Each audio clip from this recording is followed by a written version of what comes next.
আমি কলকাতাবাসীকে বলবো আজকের দিনটা দয়া করে বাড়ি থেকে বেরোবেন।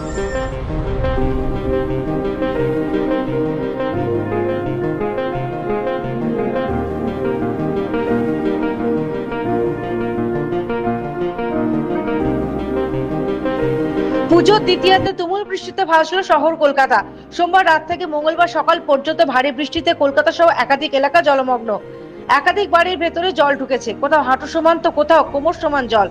রাস্তায় বেরিয়ে বিপদে পড়েছে সাধারণ মানুষ। এমন পরিস্থিতিতে মঙ্গলবার সকালেই পুরসভা কন্ট্রোল রুমে পৌঁছন মেয়র ফিরহাদ হাকিম। সেখান থেকে তিনি শহরবাসীকে সাবধানে থাকার পরামর্শ দেন। 5 ঘন্টার ব্যবধানে রেকর্ড বৃষ্টি কলকাতায়। শহরের কোথায় কত বৃষ্টি হয়েছে ভোর 5টা পর্যন্ত।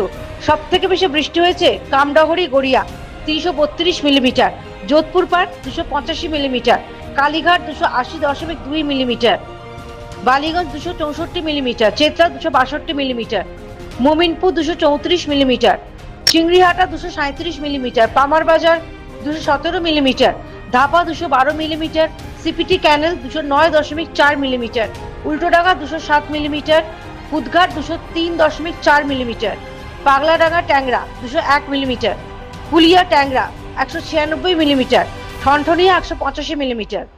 ভাঙা বৃষ্টি দেখিনি। আমি খবরের কাগজে পড়ছিলাম উত্তরাখণ্ড, কাশ্মীর, ওইসব জায়গায় নাকি এরকম মেঘ ভাঙা বৃষ্টি হয়।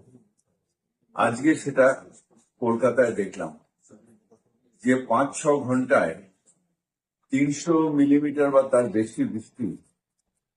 এটা একটা ভয়াবহ বৃষ্টি, যেটা এর আগে কোনোদিন আমরা দেখি।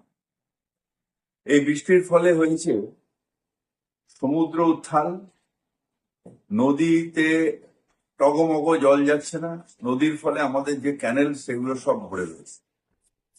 আমরা পৌরসভার থেকে সব জল ফেলছি ক্যানেলে, কিন্তু সেটা আবার ব্যাকফ্লো হয়ে চলে আসছে। আমরা লক গেট গুলো খুলে দিয়েছিলাম, কিন্তু সেখান থেকেও ব্যাকফ্লো হয়ে চলে আসছে।